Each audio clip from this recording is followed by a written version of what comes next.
আজকে 16 বছর বয়সে এই অপদার্থ আর এক ওয়াক্ত নামাজও পড়ে। এটা কি আজকের থেকে শুরু হয়েছে? বলে না হুজুর, আমি 12 বছর পর্যন্ত 14 বছর পর্যন্ত তারা আমি নামাজ পড়াইছি, আজ যা 6 মাস হয় আর এক ওয়াক্ত নামাজ পড়ে না। এমন তাই 6 বছর বয়সে তো তার ঘাড় এখন যেন মোটামি দেখায়, 6 বছর বয়সে তো তার ঘাড় এত মোটা ছিল না। 8 বছর বয়সে তো তার এমন ঘাড় মোটা ছিল না। 18 বছর বয়স দেখে না জালেম অহংকার করে 6 বছরে তো কথা তো ছিল ওই সময় দিন শিখানো। আল্লাহ নবী সাল্লাল্লাহু আলাইহি সাল্লাম তো বলছে 7 বছর বয়সে নামাজ পড়াও, 10 বছর বয়সে নামাজ না পড়লে শাসন করো, আঘাত করো। 10 বছরের বাচ্চাকে পৃথক শুইতে দাও, নবীজি বলছে ওয়াফাররিকু বাইনাহুম ফিল মাদাজি'। 10 বছরের 2 ভাইকে একসাথে শুইতে দিবা না, 10 বছরের 2 ভাই বোনকে আপন হোক একসাথে শুইতে দিবা না, পরিষ্কার হাদিস। আজকে বিয়া স্বাস্থ্য ভাই যে এত বোন বাপ সাপ পুয়া তো ভাই তামান্ডিরে এক লোক হতাই দিছে, উত্তালা সব রাইতে না কদ্দুর, রাইত কদ্দুর এমনি এমনি যাইব গা গপ করতে করতে। তোরা বাবুসি রানতে আছে, আরেকদিকে প্যান্ডেল করতে আছে, বেডিতে মশলা বাড়তে আছে। বাহ, কি মিথ্যা বললাম? এটা দিন, এটা আল্লাহর বিধান। আল্লাহ আমাদেরকে বুঝ দান করে। এর জন্য গুনাহ ছাড়তে হবে, গুনাহ ছাড়াইতে হবে, আখলাক শিখাইতে হবে। আমরা মানুষের বাচ্চার গাভীর বাচ্চা এক না। গাভীর বাচ্চা শুধু দুধ খাওয়ার বিষয়। এই জন্য গাভীর জন্মে বাচ্চা জন্মের পরে গাভী 2-4 বাজার পরে 1-2 মাস পরে বেচা লাইলেও চলে। গাভী শুধু বাছুর বড় হয়, মানুষ এরকম করে না যে গাভী ডাবার পরে কি করে লায়, বিক্রি করে লায়, অসুবিধা নাই। কারণ বাছুর এটা শুধু দৌড়াদৌড়ি করে ওদের দুধ খাইবো ঘাস খাইবো এই বিষয়। মানুষের বাচ্চা আর গাভীর বাচ্চা এক কথা না। মানুষের এই বাচ্চার উপরে শরীয়তের বিধান আছে, তার ঈমান শিখাইতে হবে, তার ইসলাম শিখাইতে হবে, তাকে আখলাক শিখাইতে হবে, তাকে নামাজ শিখাইতে হবে, তাকে তার বড়দের শ্রদ্ধা শিখাইতে হবে, ছোটদের স্নেহ শিখাইতে হবে, তাকে হালাল হারাম শিখাইতে হবে, তাকে পাক নাফাক শিখাইতে হবে, তারে জায়েজ না জায়েজ শিখাইতে হবে। এই জন্য আল্লাহ তাআলা মাথার উপরে বাবা মা, বড় ভাই বড় বোন, দাদা দাদি, নানা নানি, চাচা মামা, ফুফা, খালু, এতগুলো মানুষ তার মাথার উপরে অভিভাবকের মতো ছায়া থাকতে সে এমন নষ্ট হলো কেন? এমন চরিত্রহীন হলো কেন? আপন মা বাপ এতগুলো আত্মীয় স্বজন থাকতে এই হাইওয়ান এক ওয়াক্ত নামাজ পড়ে না। এটা কি ধরনের মানুষ? এই অপদার্থ কি ধরনের মুসলমান? এটা ওই ঘরে সে থাকে কেমনে যে ঘরে মুসলমান থাকে? মুসলমানের ঘর যদি হয়, ওই ঘরে কোনোদিন ফজরের নামাজ পড়ে না এমন জানোয়ার ওই ঘরে থাকে কেমনে? ওরে তো জানোয়ারের সাথে থাকতে দেওয়া উচিত। ওরে তো গরু ছাগল যে ঘরে থাকে ওই ঘরে থাকতে দেখা উচিত, যে বেটা নামাজ পড়ে না যেগুলো এগুলো ওই ঘরে থাকে, তুই সেখানে থাক। তুমি মানুষের ঘরে থাকবা কেন? মানুষ তো আল্লাহকে সেজদা করে। মানুষকে তো আল্লাহ বানাইছেনই সেজদার জন্য, ইবাদতের জন্য বানাইছে না? বলেন না কেন? তাহলে বলে ভাবতে শিখেন, বুঝতে শিখেন। একজনই দায়িত্ব পালন করেন, এত মামুলি না আখিরাত, এত খামখেয়ালি না। প্রত্যেকে প্রত্যেকের সাধ্যমতো চেষ্টা করেন। আপনি একজনরে বুঝান, আপনি 10 জনকে বুঝান। আপনি আপনার শুধু ছেলেটার ব্যাপারে ভাবেন, আপনি আপনার স্ত্রীর ব্যাপারে ভাবেন। স্ত্রী আপনি ভাবেন বুদ্ধি আছে ইসলামে, কোনোভাবে আপনার বিবি পর্দা করে না, এই বেডিরে কেমনে ঠিক করতে হইব? খোদার কসম ইসলামী শরীয়তে তার সঠিক যথোপযুক্ত জুলুম ছাড়াই ইনসাফপূর্ণ সমাধান আছে। যদি কোনো বিষয়ের সমাধান ইসলামে না থাকে তো ইসলাম পূর্ণাঙ্গ না। কথা বলেন না কেন? ইসলাম পূর্ণাঙ্গ দিন কিনা, ইসলাম পরিপূর্ণ কিনা? তাহলে বোঝা গেল সকল বিষয়ে সব অবস্থাতেই ইসলামে সমাধান আছে। তালাক দিবার আগে কি করতে হয় ইসলামে তাও আছে, তালাক দিয়ে ফেললে কি করতে হয় ইসলামে তাও আছে। আছে না? তো নাই কি? নাই কি? এই কয়েকজন ছেলেকে জিজ্ঞেস করেন আজকে সারাদিনের 5 ওয়াক্ত নামাজের কথা, এখন দাঁড় করান এগুলারে, দাঁড় করান। এখন বলেন এই যে মাথার টুপি নাই যে ছেলেগুলো, এগুলার দাঁড় করান, জিজ্ঞাসা করেন আজকে সারাদিনের 5 ওয়াক্ত নামাজের হালাত কি। তো এরা মুসলমান না? এদের বাবা নাই, বাবা মা নাই, এরা মুসলমানের সমাজে থাকে না? এদের আল্লাহ নাই, এদের রাসূল নাই, এদের কোনো মৃত্যু নাই? বলে কিশোর বয়সে কেউ মরে না, যুবক বয়সে কেউ মরে না? তাহলে সবাই বেখবর। মহিলারা ব্যস্ত ফার্নিচার, মহিলা ব্যস্ত গহনা অলংকার, মহিলা ব্যস্ত পারফিউম আর প্রসাধনী, পাউডার, ফেয়ার লাভলি, এই নিয়ে মহিলার এই 3 চিন্তাতে জীবন শেষ। আর কি ফার্নিচার কিনা যায়, আর কি অলংকার কিনা যায়, আর কি সাজগোজ করা যায়। আহারে মা, হায় হায় বোন, এক নারীকে বুঝি আল্লাহ তাআলা এই জন্যই শুধু বানাইছে। একজন মাকে আল্লাহ তাআলা এই জন্য বানাইছে। অথচ আরবিতে বলে হিদনুল উম্মাহাত মাদ্রাসাতুল বানাত, মায়ের কোল হচ্ছে সন্তানের প্রথম পাঠশালা, সন্তানের প্রথম বিদ্যালয় মায়ের কোল। মায়ের কোল, মায়ের কোল। এজন্য আপনি আশ্চর্য হবেন কোন ব্যক্তির যদি একজন ছেলে একজন মেয়ে আছে মনে করেন, কিন্তু ওনার সামর্থ্য এত কম যে 2 জনরে পড়াইতে হইলে ওনার উপার্জনে কুলাবে না, মানে টাকা পয়সা যা আছে সংসার চলবে না, তাইলে 2 জনরে পড়াইলে এখন কারে পড়ায়? বুঝছুনি কথা? মানে ছেলে একজন মেয়ে একজন, সন্তানের 2 জন। এখন উনি যদি 2 জনরে পড়ায় ওনার কি হবে না? সংসারের অন্য খরচ চলবে না। তাইলে দিন শিখাবে কাকে? এই 2 জনের মধ্যে মেয়েটাকে।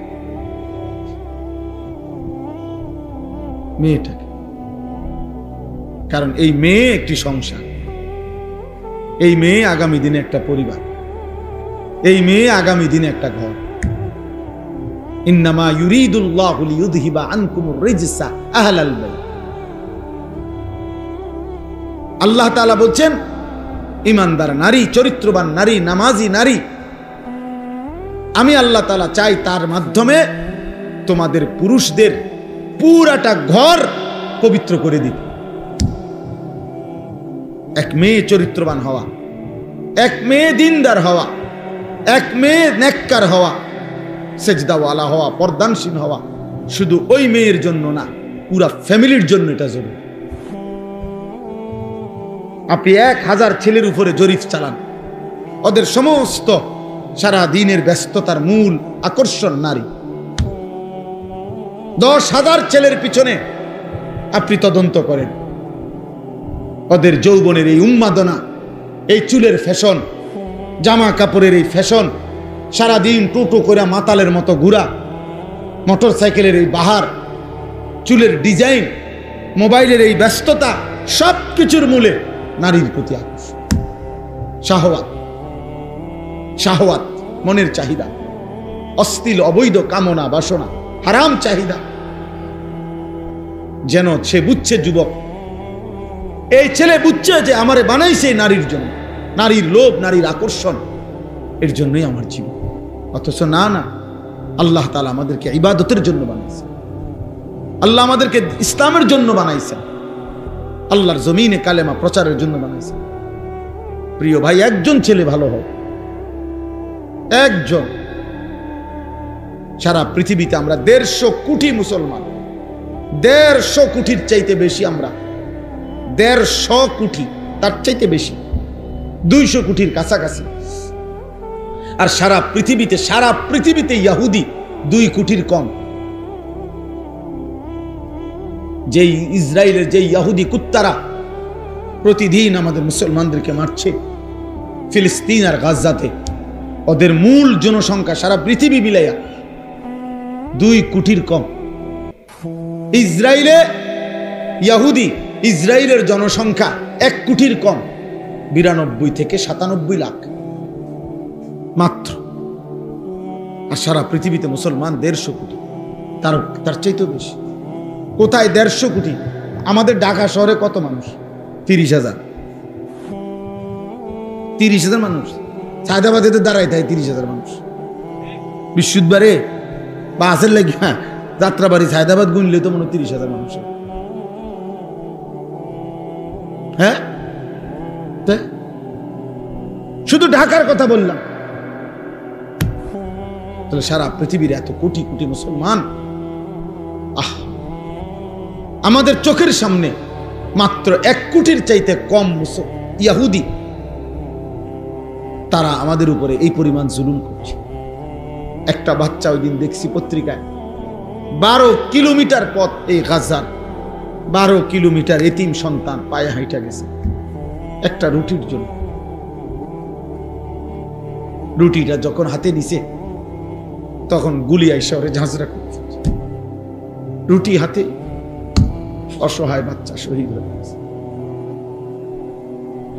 রুটিটা আর খাইতে পারে না। আমার মনে হয়েছে কি জানো, আমার মনে হয়েছে যেন বাচ্চাটা যেন বলছে রুটিটা পাইয়া যে, আয় আল্লাহ, শুধু রুটি খাবো কেমন, আমি ছোট মানুষ, ঝোলও নাই, তরকারিও নাই, কিচ্ছুই তো নাই। তো আল্লাহই যেন বলছে, আচ্ছা ঠিক আছে, আমার কাছে চলে আয়, আমি জান্নাতে তোরে গোশত দেব, ঝোলও দেব, রুটিটা নিয়ে আইসা বল, থাকিস আর এই দুনিয়ায়। ও রুটি হাতেই জান দিয়ে দিস। আর তোমরা নারী দেখো, দেখো বাবা, ঠিক আছে, তোমরা ছবি দেখো, ওই দেখো, ওই ছেলে দেখো, ওই ওরা 3-4 জন, মানে ওরা ওদের শয়তানের মধ্যে আছে। শয়তান ওদেরকে কোনো জায়গা থেকে ছাড়ে না। ইবলিস তা করে ছাড়তেই চায় না, প্রতিবন্ধীর মতো হাসে। মানে তার সিরা যারা এরকম কি লেগে হাসে কইতারে না।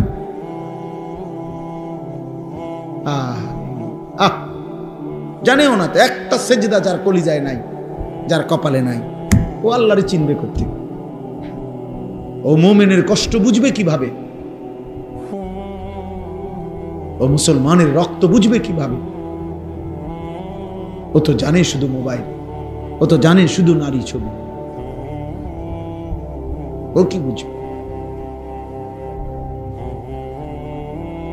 এই জন্য আজকে আমাদের নবী সাল্লাল্লাহু আলাইহি ওয়াসাল্লাম 1450 বছর আগে নবীজি বলছেন, একটা সময় আসবে আমার উম্মত সংখ্যায় হবে অনেক, কিন্তু সাগরের ঢেউয়ে খড়কুটা যেভাবে ভেসে যায়, আল্লাহর নবী বলছেন আমার উম্মত সংখ্যা গরিষ্ঠ অনেক হওয়া সত্ত্বেও সাগরের ঢেউয়ে খড়কুটার মতো এভাবে হারিয়ে যাবে। গোসা উনকা গোসা ইসাইল, আল্লাহর নবী সাল্লাল্লাহু আলাইহি সাল্লাম বলছে। নবীজি বলছে, শোনো বেটা, ইউশিকুল উমামু আন তাদা আলাইকুম কামা তাদা আল আকালাতু ইলা কাসআতিহা। হাদিস, নবীজি বলছেন একটা সময় আসবে আমার উম্মত এমন হবে যে তাদেরকে হত্যা করার জন্য কাফেররা এক দল আরেক দলকে এভাবে ডাকাডাকি করবে যেভাবে দস্তরখানে মানুষ খানার জন্য অনেককে ডাকাডাকি করে। জয় ভাই আপনি বসেন, আইন আমার লগে বসেন, ভাই এদিকে বসেন, এদিকে মানুষ যেরকম দস্তরখানে খাবারের জন্য একে অপরকে ডাকাডাকি করে, আমার উম্মতের ইমানদার উম্মতকে হত্যা করার জন্য কাফের বেঈমানরা এভাবে একদল আরেক দলকে ডাকাডাকি। খোদার কসম, এটা হাদিস। বুঝছো বাবা? তুমি কি মনে করছো ফিলিস্তিন শেষ কথা না? যেদিন আযাব তোমার কাঁধে আসবে, অথবা তোমার সন্তান, অথবা তোমার পরবর্তী জেনারেশন, সেদিন বুঝবা ভাইয়া। এইভাবে ডাকাডাকি করে মারবে, আজকে ইসরায়েলের প্রত্যেকটা বোমার উপরে ইসরায়েলের এই বেঈমানরা একটা গাজা, একটা সিটি সমান করে ফেলছে। একটা বাড়ি, একটা ভবন নাই। এই প্রতিটা আঘাতের মধ্যে, প্রতিটা মানে বোমার মধ্যে আমেরিকার শতভাগ সমর্থন আছে, আছে না? বলে একটা কাফের তো নাই, সব নারাজ আছে, এরকম কেউ নাই, সব তলে তলে উর্ফি দিয়ে আপনি বিবৃতি দেয়। কিছু কিছু রাষ্ট্র আছে আপনি একটু বিবৃতি মারে আর হুদা, এটি এক ধরনের ধোঁকা দেখানো আর কি, একটা বিবৃতি দিল আর গভীর নিন্দা জানাচ্ছি, হ্যাঁ গভীর শোক প্রকাশ করতেছি, দৃষ্টান্তমূলক শাস্তি দাবি করছি। এটি তো মুখস্থ বলি, এটা হলো বানোয়াটি কথা। আমাদেরকে হত্যা করার জন্য, আমাদের মুসলমানদেরকে নিশ্চিহ্ন করার জন্য এই তো 2 দিন হয়েছে ইউরোপে পুনরায় আবারও কোরআনুল কারীমকে প্রকাশ্যে আগুনে পুরানো হয়েছে, শুনছেন না? প্রতিনিয়ত একটা গ্যাপ দিয়া মনে করো প্রতি 6 মাস পর পর, প্রতি 9 মাস পর পর, প্রতি 3 মাস পর পর আমাদের দেশেও বহির্বিশ্ব কাউরে না কাউরে দিয়ে দুশ্মন হয় ইসলামকে, নয়তো আমাদের নবীজিকে, নয়তো কোরআনকে কোনো না কোনো ভাবে অপমান করে, বিদ্রুপ করে। বারবার জানে এই জাতির অপদার্থ যুবক নড়বে না। ওরারে যে মোবাইল ধরাই দিছি ওইটাই সারে। তোমরা জানো ছেলেরা, গোটা পৃথিবীতে ইসরায়েলের কোন নামি দামি কোটি পারমাণবিক শক্তিধর দেশ, পৃথিবীর সবচেয়ে বেশি সম্পদ ইহুদিদের কাছে। সারা পৃথিবীর সবচেয়ে বড় সংবাদপত্রের যত কিছু, সারা পৃথিবীর যত ব্যবসা, যত মাল্টিন্যাশনাল কোম্পানি, সব কিছুতে সবচেয়ে বেশি সম্পদের অধিকারী ইসরায়েল, এই ইহুদিরা। যে তেল আবিব, ওইখানে দিবা রাত্রি 24 ঘন্টায় 1 মিনিট কর্ম অফিস বন্ধ হয় না পৃথিবীতে। এই রাজধানী যে তেল আবিব, ওখানে কখনো রাত হয় না।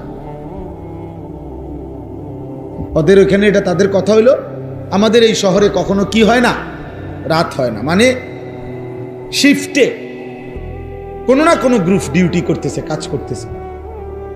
মনে করেন এখন একটা টাইম, যেমন এখন মনে করেন আমাদের ঢাকার সমস্ত অফিস আদালত বন্ধ, এই মুহূর্তে বন্ধ না, আবার কালকে সকালে খুলবো।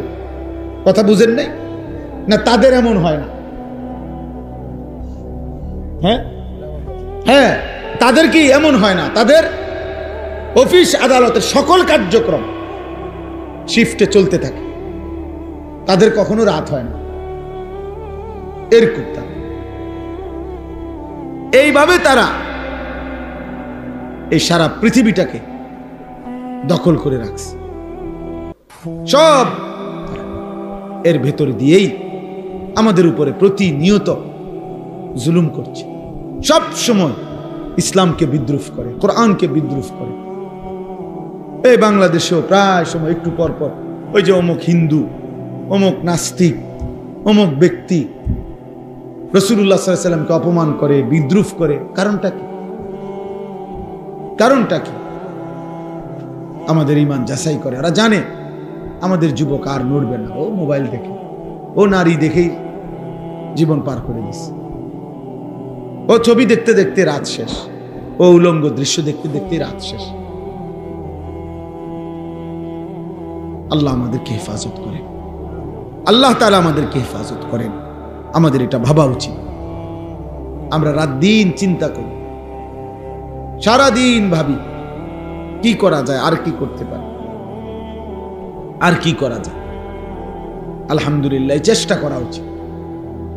এই নজরুল আমি এমনি বলতেছি, ওরে আমি কত সময় কত দম খাই একটা মজলিসের জন্য, এই একটা ইসলাহি মজলিস চালু রাখার জন্য আমারে কত বিরক্ত করে দিন রাত। কিন্তু ফিকির আছে যে 2টা মানুষই শুনুক। এই আপনারা কয়েকজন মানুষ তিল তিল করে কষ্ট করে আলহামদুলিল্লাহ একটা ছোট মসজিদের জায়গার ব্যবস্থা হয়েছে, এরপর একটা বড় জায়গার ব্যবস্থা হয়েছে। এখন আমার ওই দিন শুনাইতেছে যে কোন আল্লাহর বান্দারা বাহ, মাদ্রাসা করে দিবে, মসজিদ হবে, মাশাআল্লাহ। কেউ ভাবছে এরকম? কেউ কল্পনা করছো তুমি? নাহি। আশ্চর্য, আলহামদুলিল্লাহ, আল্লাহ বরকত দান করেন।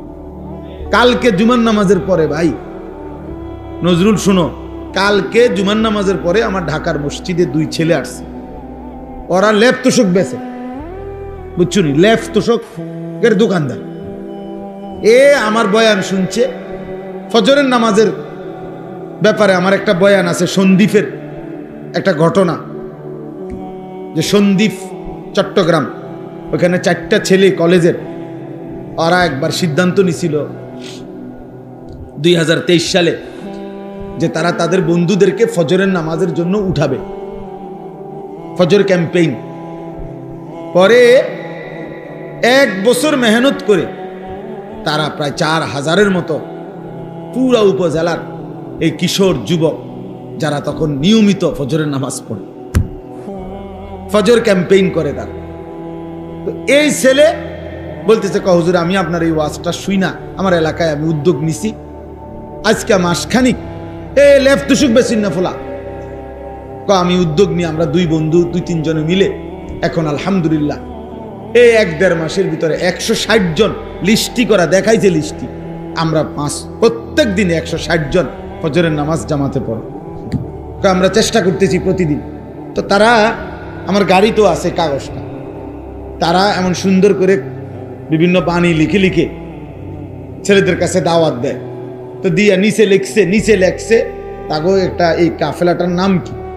কাফেলার নাম হইল বেনামাজিকে খুঁজে বেড়াই, নামাজিকে বন্ধু বানাই। এরকম শুনছে জীবনে আর কথা? এমন সুন্দর কথা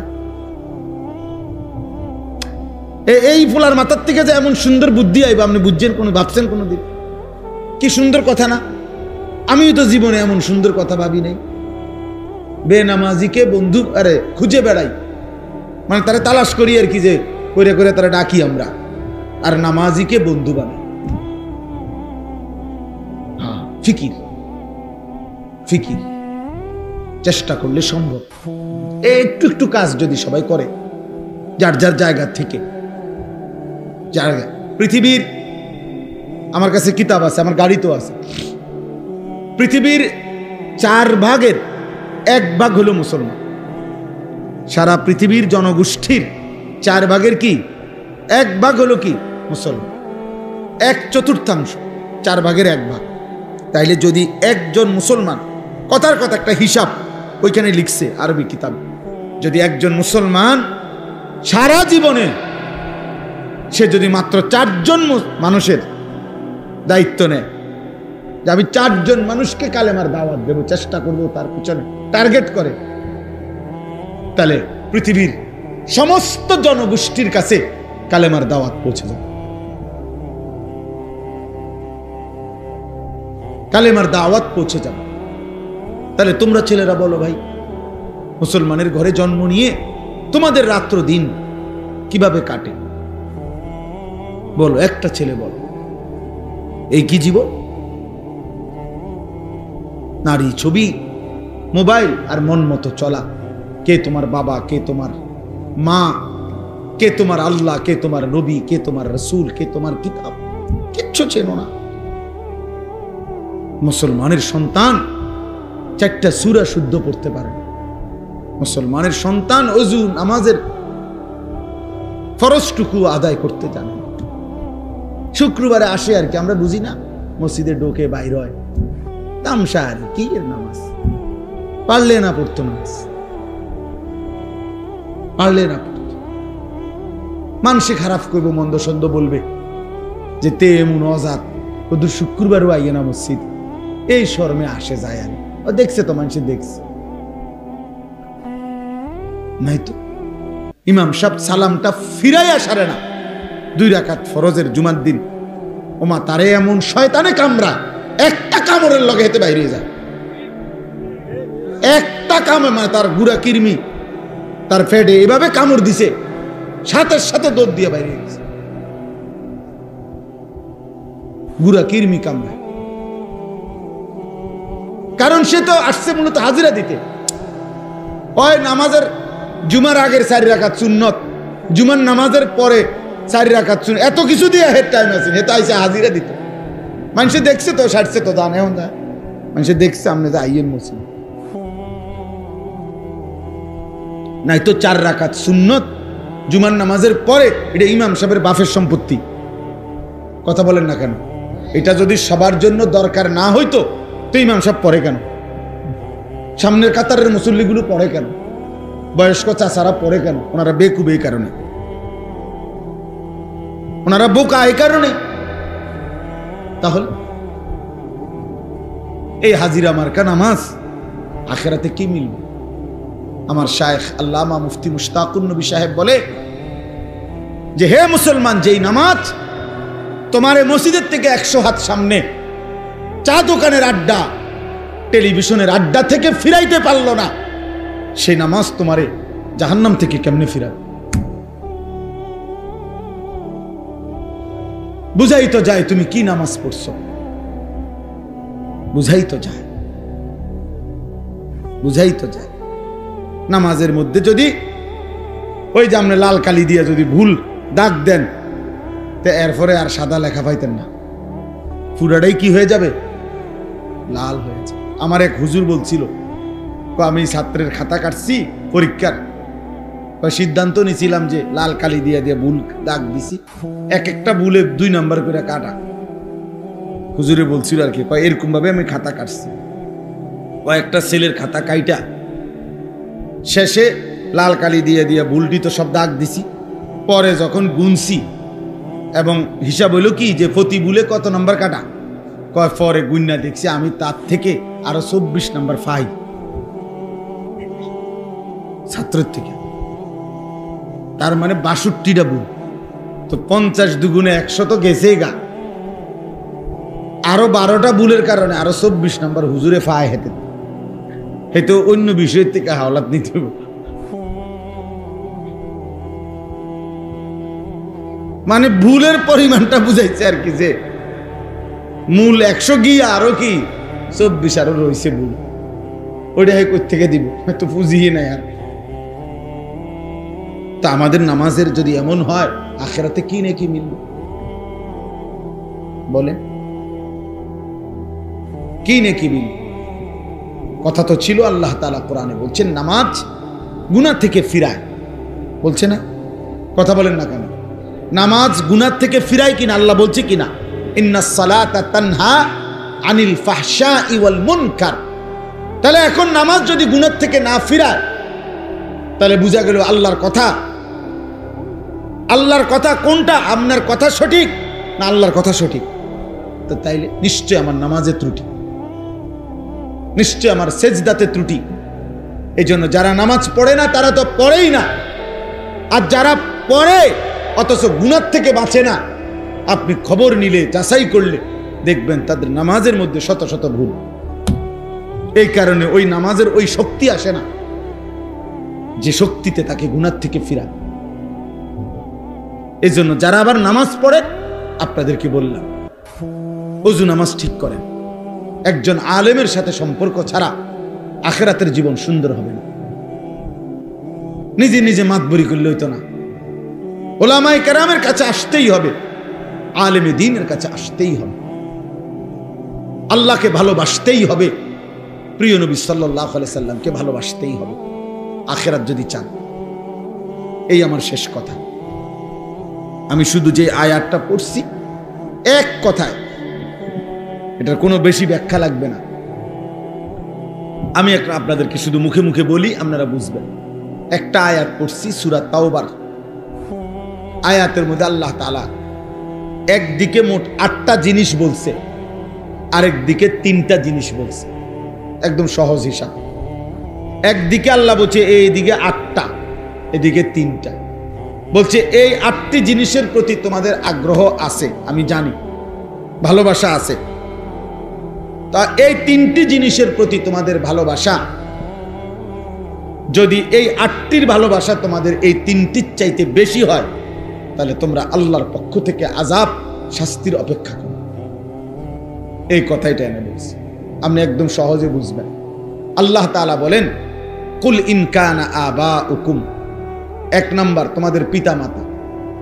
পিতা মাতার প্রতি মানুষের ভালোবাসা আছে কিনা? কথা বলেন না। এটা হারাম? হারাম না। 2 ওয়া আবনাউকুম, তোমাদের সন্তানদের প্রতি ভালোবাসা। 3 ওয়া ইখওয়ানুকুম, তোমাদের ভাই বেরাদর, ভাই বোন। 4 ওয়া আজওয়াজুকুম, তোমাদের স্ত্রী। 5 ওয়া আশিরাতুকুম, তোমাদের আত্মীয় স্বজন। কয়টা হলো? 5টা। তোমাদের বাবা মা, তোমাদের সন্তানাদি, তোমাদের ভাই বেরাদর, তোমাদের স্ত্রী, তোমাদের আত্মীয় স্বজন। এবার আরো রয়েছে 3টা। 6 ওয়া আমওয়ালুন ইখতারাফতুমুহা, যে টাকা পয়সা তোমরা জমাইছো এটার প্রতি তোমাদের আগ্রহ। 7 ওয়া তিজারাতুন তাখশাউনা কাসাদাহা, তোমাদের ব্যবসা, বেচা কিনা, উপার্জন, যেটা দিয়ে তুমি কর্ম তোমার রোজগার করো, যেটারে তুমি খুব পছন্দ করো, যে আমার এই চাকরিটা, আমার এই ব্যবসাটা, আমার এই দোকানটা যদি আমার শেষ হয়ে যায়, আমার এই ফসলটা যদি নষ্ট হয়, আমার এই উপার্জনটার আমার বিরাট ক্ষতি হয়ে যাবে। আল্লাহ বলেন এই তোমাদের পছন্দের কর্ম যেটা তোমরা করে থাকো। 8 নাম্বার হলো ওয়া মাসাকিনু তারদাউনাহা, তোমাদের পছন্দের ঘরবাড়ি, যেটা তুমি তিল তিল করে ভরাট করছো, সাজাইছো। এই কয়টা হলো? আর বাদ রয়েছে কি?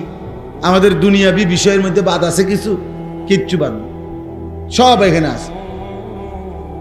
আল্লাহ তাআলা বলেন এবার এদিকে 3টা, আল্লাহর ভালোবাসা, রাসূলুল্লাহ সাল্লাল্লাহু আলাইহি সাল্লামের ভালোবাসা, আল্লাহর রাস্তায় নিজের জান মাল কুরবানি করা, জিহাদ ফি সাবিলিল্লাহ। তো আল্লাহর ভালোবাসা, রাসূলুল্লাহ সাল্লাল্লাহু আলাইহি ওয়াসাল্লামের ভালোবাসা, আল্লাহর পথে নিজের জান মাল উৎসর্গ করার ভালোবাসা, জিহাদ। আল্লাহ বলেন এই 3টা। তাইলে এইবার আল্লাহ বলেন যদি এই 8টি জিনিসের ভালোবাসা এই 3টি ভালোবাসার চাইতে বেশি হয়ে যায়, আহাব্বা ইলাইকুম ফাতারাব্বাসু, তাহলে অপেক্ষা করো, হাত্তা ইয়াতি আল্লাহু বিআমরি, আল্লাহর আযাব তোমাদের উপরে আসবেই আসবে। এই কথা শেষ, এটাই কথা। আল্লাহ বলেন তাহলে তোমাদের উপরে আল্লাহর আযাব আসবেই আসবে, অপেক্ষা করো। অর্থাৎ যদি আল্লাহর ভালোবাসা ফেলে দেছো, নিচে নামায় দিছো, রাসূলুল্লাহ সাল্লাল্লাহু আলাইহি সাল্লামের ভালোবাসা নিচে নামায় ফেলছো, আল্লাহর পথে জান মাল কোরবানি করতে চাও নাই, তা আল্লাহ বলেন ওইগুলা নিয়ে যদি ব্যস্ত হয়ে থাকো, আমি তোমারে শাস্তি দেব দুনিয়াতেও আখিরাতে।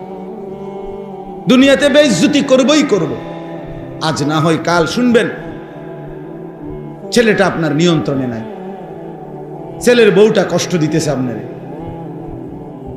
ছেলের ঘরের নাতনি আরেক পোলার লগে ভাগিয়ে গেছে, মেয়ের ঘরের ফুত আরেক মেয়ের সাথে চলে গেছে। কোনো না কোনো ভাবে আপনি বেইজ্জতি হবে, বেইজ্জতি হবে। হালাল হারাম মিশ্রণ করে এই দুনিয়া সাজাইছেন, আমনে মরে গেলে আপনার নাতিরে পর্যন্ত হইল মানুষে কইব তোর দাদা সুদখোর ছিল, তোর দাদা ছিল হারামখোর। আপনাকে এটা শুনতেই হবে। এই জন্য কি বোঝা গেল? অপমানিত হবেই। আল্লাহ বলেন আল্লাহকে ভুলে গেছো বান্দা, রাসূলকে ভুলে গেছো, আল্লাহর পথে যুদ্ধ, জিহাদ, জান মালের কুরবানি ভুলে গেছো, অপেক্ষা করো, আমি তোমাকে অপমানিত করব। নাউযুবিল্লাহ। আল্লাহু লা ইয়াহদিল কওমাল ফাসিকিন। আর আল্লাহ বলেন আল্লাহ কোন পাপীকে, নাফরমানকে জান্নাতের পথ দেখান না, হেদায়েত দিয়ে দেন না, হেদায়েত দেন না। অতএব আজকে এই রাত গভীরে, আজকের ইস্তাহি মজলিস সেটা বুঝেন, একজনই বুঝেন। আমরা জানি একসাথে সবাই বুঝবে না, একই দিনে সবাই বুঝবে না। যদি একসাথে সবাই বুঝতো তো নবীজির জামানায় একসাথে সবাই কালেমাওয়ালা হয়ে যেত। কথা বলেন না? নবীজির জামানায় সকলেই কালেমাওয়ালা হয়েছিল? 23 বছরে সবাই কালেমাওয়ালা হয়ে গেছিল না? এটাই নিয়ম।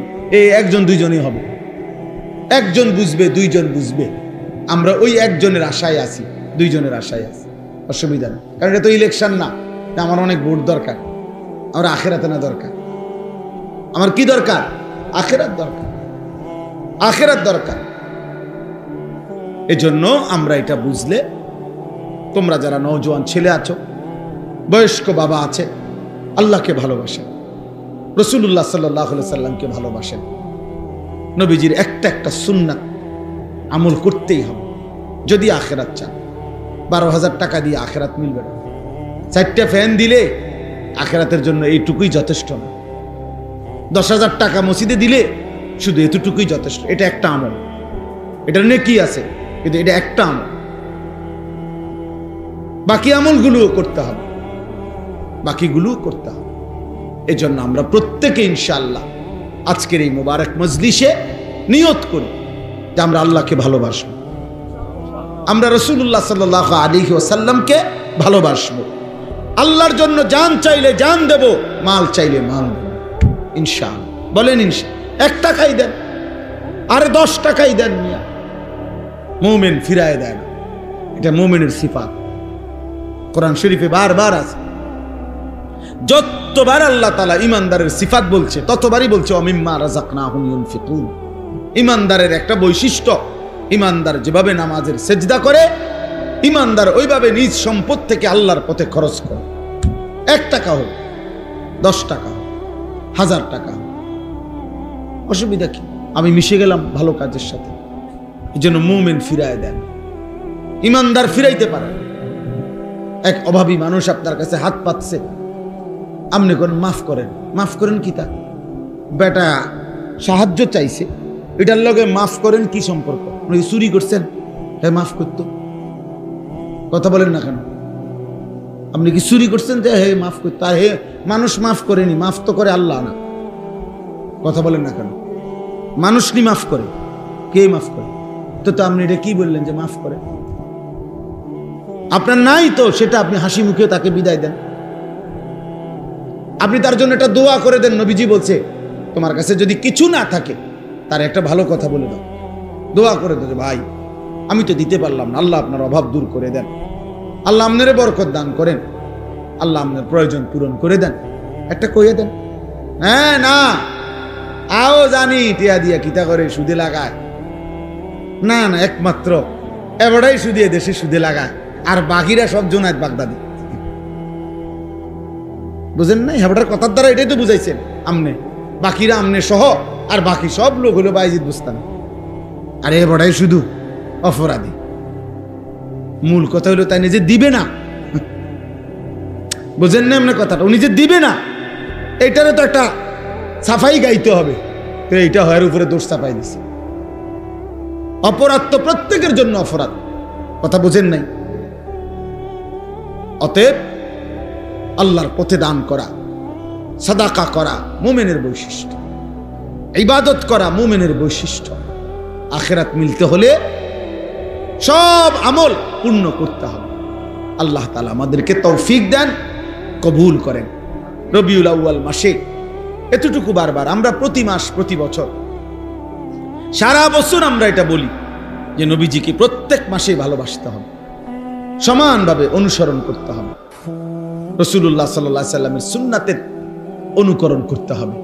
আল্লাহ তাআলা আপনাদেরকে তৌফিক দান করেন। আল্লাহ তাআলা এই যে কয়জন শুনছেন, একজনও যদি দিলের মধ্যে এটা ভাবেন, না ভাবলেও কোনো সমস্যা নেই, সবাই যদি প্রত্যাখ্যান করেন, ইসলাম আমাদের কারো কাছে ঠেকবে না। কোরআন শরীফে আল্লাহ বলছে কোনো অসুবিধা নাই বান্দা, তোমরা যদি সকলেও আমার দিন ছেড়ে দাও, আমার দিন মানার মতো উপযুক্ত লোক আমি জমিনে রাখবো, তোমারে জিঙ্গাইয়ে রাখতে হবে না। কোরআন শরীফের আয়াত আছে, আমার দিন, আমার ইসলাম, আমার দিন মানার মতো পুরুষ নারী আমি জমিনে রাখবো। আমাদের অনেক মহিলা মনে করে, বেপর্দা মহিলা ঘুরে ঘুরে সে মনে করে না না ইসলাম তার কাছে ঠেকানা। আল্লাহ বলছে সবাই চলে যাও, আমি আমার দিন রাখবো। আপনি জানবেনও না ভালো মানুষ কোথায় আছে, আপনি জানবেনও না আল্লাহর জন্য জীবন কোরবানি করা মুজাহিদ পৃথিবীতে সর্বযুগে ছিল, আছে, থাকবে। আজকে মনে করেন ইসরায়েল সহ আমেরিকা সহ সারা পৃথিবীর 150 কোটি মুসলমানকে ভয় পায় না, আমাদেরকে কোনো পাত্তা দেয় না। কিন্তু ওই গাজার মাটির নিচে কিছু মুজাহিদ আছে, মাটির নিচে বাংকার করে যারা আছে, ওরা 24 ঘন্টা ওদের এই সমস্ত আক্রমণের মূল উদ্দেশ্য হলো ওদেরকে বাইর করা, ওদেরকে মারা। তারা ভয় পায় ওদেরকে, ওই মাটির তলে যারা আছে ফিলিস্তিনে, গাজায়, বুঝেন নাই? ওদের ভয়েরও অগরি নেই। এই জন্য আল্লাহর দিন আল্লাহ তাআলা উপযুক্ত পরিমাণ লোক দিয়ে টিকিয়ে রাখবেন, বিজয়ী করবেন। দেখার বিষয় হলো আমার নাম তাদের মাঝে আছে কিনা, আমার নাম থাকবে কিনা, আমার সন্তানের নাম থাকবে কিনা। আমি তো মরে যাব, আমার সন্তান যদি ঈমান হারা হয়, আমার নাতি নাতনি যদি ঈমান হারা হয়, তখন কি হবে বলেন? এমন অসংখ্য মানুষ আমার জীবনে আমি দেখছি, যাদের বাবা দাদা দিনদার ছিল, এখন নাতির পর্যায়ে আইসা চেহারায়, সুরতে, চলনে বলনে ইসলামের ছিটে ফোটাও নাই। 3 পুরুষ আস্তে আস্তে ভুলে গেছে। আজকে এটা আমার বেশি ভয়, আমি প্রত্যেক দিন এটা ভয় পাই। এই যে সমস্ত ছেলেরা এখন নওজোয়ান 18, 20, 25, 30 বছরের, এরা যেই পরিমাণ গুনাহ নাফরমানি করছে, রাত নাই দিন নাই, নারী, ছবি, মোবাইল, মোটরসাইকেল, ঘুরা ফিরা, আড্ডা, বেহায়াপনা। আহারে, এদের হাতে এদের পরবর্তী সন্তান বংশধর যখন আসবে, ওরা কি শিখবে, কি জানবে, কি করবে? একজন ভাবে, ওই যে আমরা গ্রাম দেশে একটা কথা বলে, ফুতে বাফেরে বলে, গ্রাম্য কথা আর কি, বাফেরে কন্যাইতে আছে, মারতেছে, তো মারতে মারতে কোন গাছের কাছে আনছে, এটা গ্রামে শুনছি। তো বাফে বলে কানতে কানতে বলছে, ফুত আর হেদিকে নিস না আমারে। আমিও আমার বাফেরে মারতে মারতে দূরে আনছিলাম, তুই আর আমারে ওইদিকে নিস না, নয়তো তোর সন্তানও তোরে মারতে মারতে ওই পর্যন্ত নেই। এই জন্য মনে রাখো যুবক, এই বেইজ্জতি, আল্লাহর নাফরমানির শোধ তোমার সন্তান দিবে, তোমার জেনারেশন তোমার দিবে।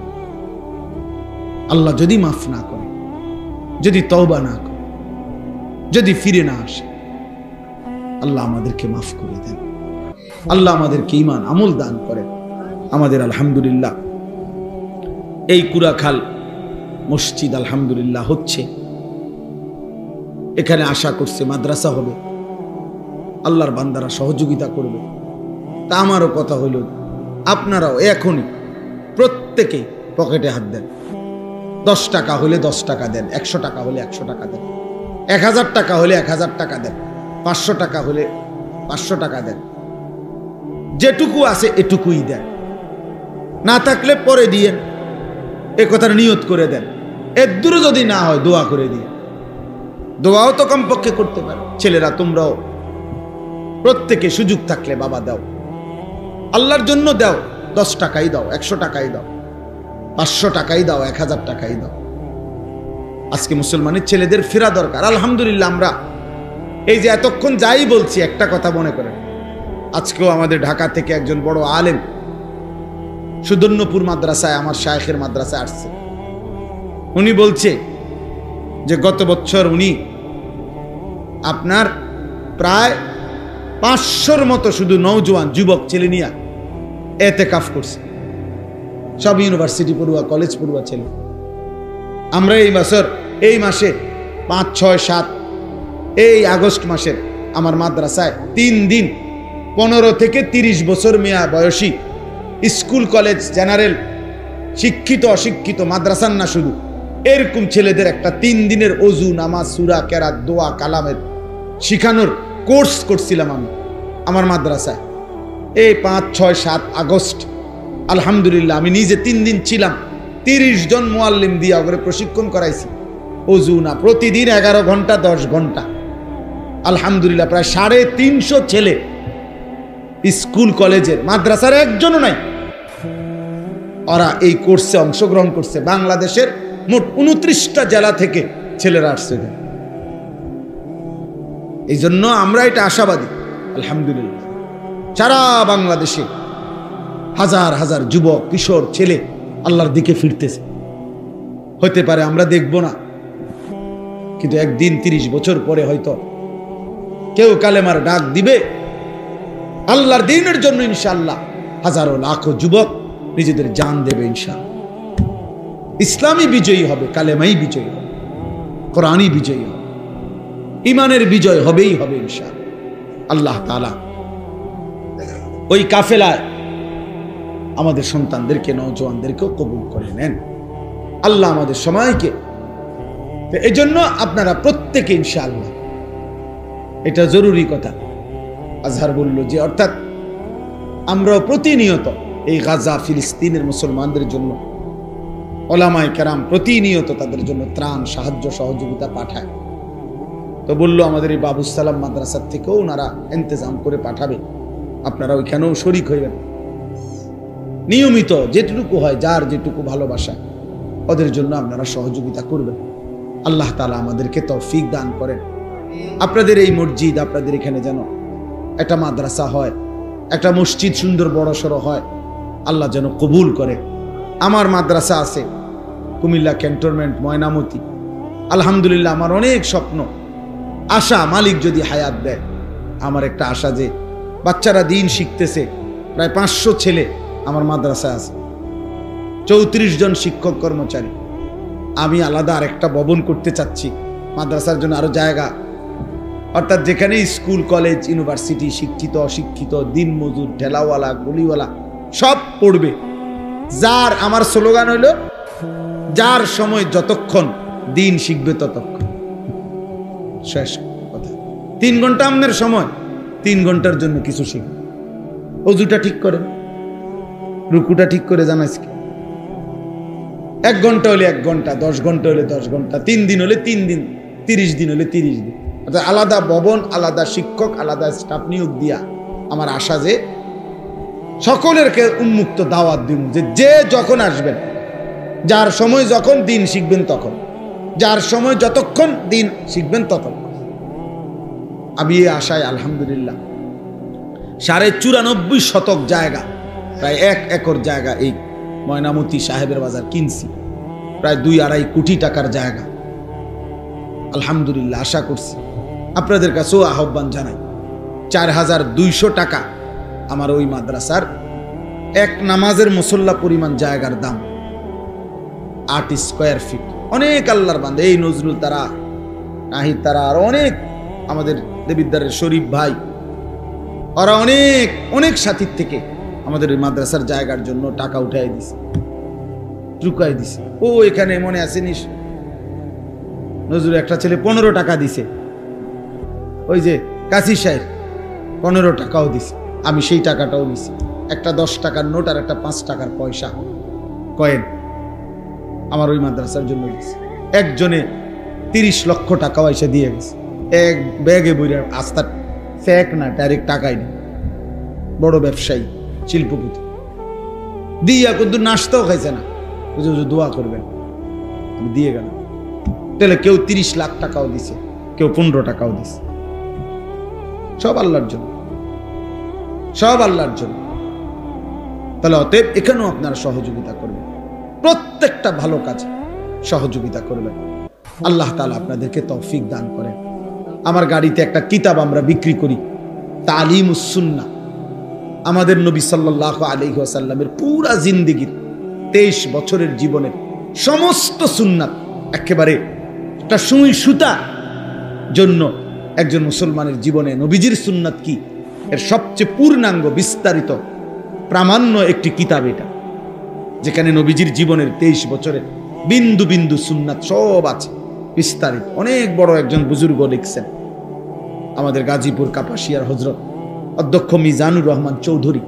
আপনারা যদি 400 টাকা এটার দাম, অনেক মূল্য। একসময় মুকসুদুল মুমিনিন মুসলমানের ঘরে ঘরে থাকতো, মনে আসেনি কারো? বেহেশতি জেউর মুসলমানের ঘরে ঘরে থাকতো, পড়তো। এরকম একটা কিতাব যে প্রত্যেক ঘরে রাখলে নারী পুরুষ ছোট বড় কেউ পড়লে একটু একটু করে নবীজির একটা একটা সুন্নাত শিখতে পারবে। 400 টাকা, আপনারা যাওয়ার সময় সুযোগ হইলে যার ভাল লাগে। কালকে জুমার নামাজের পরে ভাই নজরুল শোনো, কালকে জুমার নামাজের পরে আমার ঢাকার মসজিদে 2 ছেলে আসছে, ওরা লেপ তোষক বেচে, বুঝছো নি, লেপ তোষকের দোকানদার।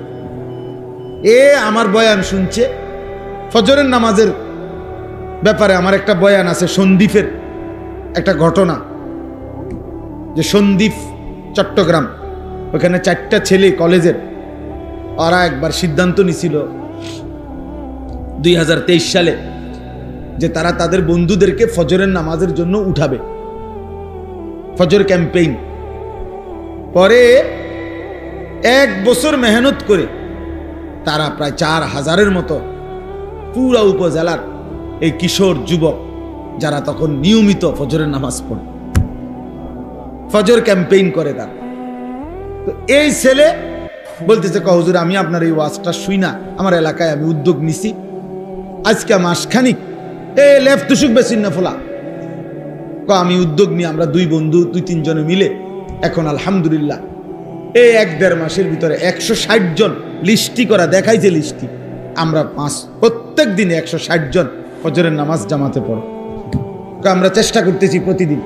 তো তারা, আমার গাড়ি তো আছে কাগজটা, তারা এমন সুন্দর করে বিভিন্ন বাণী লিখে লিখে ছেলেদের কাছে দাওয়াত দেয়। তো দিয়া নিচে লেখছে তাগো একটা এই কাফেলাটার নাম কি, কাফেলার নাম হইল বেনামাজিকে খুঁজে বেড়াই, নামাজিকে বন্ধু বানাই। এরকম শুনছে জীবনে আর কথা, এমন সুন্দর কথা। এই ফুলার মাথার থেকে যে এমন সুন্দর বুদ্ধি আইবা, আপনি বুঝছেন কোনো, ভাবছেন কোনোদিন? কি সুন্দর কথা না? আমিও তো জীবনে এমন সুন্দর কথা ভাবি নাই। বেনামাজিকে বন্ধু আরে খুঁজে বেড়াই, মানে তারা তালাশ করি আর কি, যে করে করে তারা ডাকি আমরা, আর নামাজিকে বন্ধু বানাই। হ্যাঁ, ফিকির চেষ্টা করলে সম্ভব। একটু একটু কাজ যদি সবাই করে যার যার জায়গা থেকে, পৃথিবীর, আমার কাছে কিতাব আছে, আমার গাড়ি তো আছে, পৃথিবীর 4 ভাগের 1 ভাগ হলো মুসলমান। সারা পৃথিবীর জনগোষ্ঠীর 4 ভাগের কি 1 ভাগ হলো কি মুসলমান, 1/4, 4 ভাগের 1 ভাগ। তাইলে যদি একজন মুসলমান, কথার কথা একটা হিসাব ওইখানে লিখছে আরবি কিতাবে, যদি একজন মুসলমান সারা জীবনে সে যদি মাত্র 4 জন মানুষের দায়িত্ব নেয়, যে আমি 4 জন মানুষকে কালেমার দাওয়াত দেব, চেষ্টা করব তার পিছনে টার্গেট করে, তাহলে পৃথিবীর সমস্ত জনগোষ্ঠীর কাছে কালেমার দাওয়াত পৌঁছে যাবে, কালেমার দাওয়াত পৌঁছে যাবে। তাহলে তোমরা ছেলেরা বলো ভাই, মুসলমানের ঘরে জন্ম নিয়ে তোমাদের রাত্র দিন কিভাবে কাটে? বলো, একটা ছেলে বলো, এই কি জীবন? নারী, ছবি, মোবাইল আর মন মতো চলা। কে তোমার বাবা, কে তোমার মা, কে তোমার আল্লাহ, কে তোমার নবী, কে তোমার রসুল, কে তোমার কিতাব, কিচ্ছু চেনো না। মুসলমানের সন্তান 4টা সূরা শুদ্ধ পড়তে পারে, মুসলমানের সন্তান ওযু নামাজের ফরজটুকু আদায় করতে জানে। শুক্রবারে আসে আর কি, আমরা বুঝি না, মসজিদে ঢোকে বাইর হয়, তামসা আর কি এর নামাজ, পারলে না পড়তো নামাজ, পারলে না পড়তো। মানুষে খারাপ করবো, মন্দ সন্দ বলবে যে তে এমন অজাত, কদু শুক্রবারও আইয়ে না মসজিদ, এই শরমে আসে যায় আর ও দেখছে তো, মানুষে দেখছে। এই ফেসবুক, ইউটিউব, গুগল, একটা সময় মনে হয়েছে এটা খুব আধুনিক, এখন এর চাইতে দ্রুত গতিতে, এর চাইতে বড় আধুনিকতা আছে এই মোবাইলের মধ্যেই আছে, অনেক অনেক দ্রুত। ওই এআই যে প্রোগ্রাম, এটা এর চাইতে দ্রুত, সেকেন্ডের ভিতরে তথ্য দেয়, পলকের মধ্যে তাইলে আমরা আগে একটা আরবি কিতাব আগে আমরা পড়তাম, মনে করেন, বা তোমরা ছেলেরাও বুঝবা, যে আগে আমরা আরবি কিতাব পড়তাম, তো এগুলোর অনুবাদ বিভিন্ন শব্দ, একটা পৃষ্ঠা আরবি, তো একটা পৃষ্ঠার মধ্যে সবই শব্দ তো আমরা অনেক সময় পারি না, বুঝি না, তো ডিকশনারি দেখতাম আরবি অভিধান, ওইখান থেকে বের করতাম যে এই শব্দটার অর্থটা কি, এইভাবে খুঁজতে হইতো, তালাশ করতে হইতো। তো এখন এরকম প্রযুক্তি যে আমি ওই দিন আমার মাদ্রাসায় কম্পিউটারে চাকরি করে যে ছেলেটা, এরকম একটা প্রায় 200 পৃষ্ঠার আরবি বই, 200 পৃষ্ঠা পরে দিলাম যে তুমি এটার এই কম্পিউটারের মাধ্যমে এটা অনুবাদ করে দাও। সে এমনি জেনারেল পড়ুয়া ছেলে, আরবিটা, তো সর্বোচ্চ 7-8 ঘন্টা লাগছে। এই 7-8 ঘন্টার ভিতরে সে পুরা বই বাংলা অনুবাদ করে একেবারে ফিনটিন মাইরা বাইন্দা আমার দিয়ে দিছে। তাইলে কত দ্রুত, মানে একটা পৃষ্ঠা এখানে শুধু স্ক্রিন করলে 30 সেকেন্ডের ভিতরে একবার এটার অনুবাদ পড়ে ভিতরে বাংলাটা, 30 সেকেন্ডও লাগে। তাহলে পৃথিবী প্রতি মুহূর্তে, আমি একবার একটা পত্রিকায় পড়ছি যে ইউরোপের কাছে, ওদের বড় বড় বিজ্ঞানী গবেষকদের কাছে যেই আধুনিকতা বের হইছে, মানে বাস্তবে আছে, তার চাইতেও আরো আপডেট আধুনিকতা তাদের ফাইলে আছে, যেগুলো তারা এখনো পর্যায়ক্রমে প্রসেসিং করবার টাইম নেই, টাইমের অভাবে কুলাইতে পারতেছে না। কয়টা করব একটা দোকানের মধ্যে মোবাইলের দিকে তাকাইলে বোঝা যায় যে কত শো আইটেমের মোবাইল, কত শো ডিজাইন। এ কথা বলার দ্বারা আমার অর্থ হলো, প্রিয় ভাই, এটা বুঝতে হবে যে এই আধুনিকতা, এই প্রযুক্তি থাকবে না, প্রতিনিয়ত খুব দ্রুত গতিতে চেঞ্জ হয়ে যাচ্ছে, এটা একসময় থাকবে না। কিন্তু প্রশ্ন হলো, চিন্তার বিষয় হলো, ফেসবুকে না থাকবে না, ইউটিউবে থাকবে না, কিন্তু আমি যে গুণাগুলো করছিলাম, আমি যে নারী দেখলাম, ছবি দেখলাম, নাচ গান দেখলাম, উলঙ্গ দৃশ্য দেখলাম, সেগুলো তো আর কোনোদিন হারাবো, এই আমার আমল নামার থেকে মুছবে কি? ফেরেশতা যে আমার বাম কাঁধে আমল নামার মধ্যে এটা লিখছে, উঠাইছে, ওইটা মুছবে কি? ওইটা হারাবে কিভাবে? আমাকে তোমাকে নিয়ে তো এই গুণাগুলো নিয়েই হাসরের ময়দানে দাঁড়াইতে হবে, হাসরের মাঠে দাঁড়াইতে হবে। তাইলে আধুনিকতার অনেক কিছু হয়তো থাকবে না, আমি যে গুণাগুলো করছি আর দ্বারা, সেগুলো আমি মুছবো কি? সেগুলো আমার থেকে হারাবে কিভাবে? ওয়াকুল্লা ইনসানিন আলজামনাহু তায়রাহু আলা উনুকি। আল্লাহ তাআলা বলেন, আমি প্রত্যেক মানুষের আমলনামা তার কাঁধে, তার গর্দানে, কাঁধে ঝুলিয়ে দেব, ঝুলিয়ে দেব নিজের আমলনামা। এই যে মনে করেন বর্তমানে বিভিন্ন স্কুলে, কিন্ডার গার্ডেনে বাচ্চাদের গলার মধ্যে এরকম ফিতা আইডি কার্ডওয়ালা ঝুলাই দেয় না?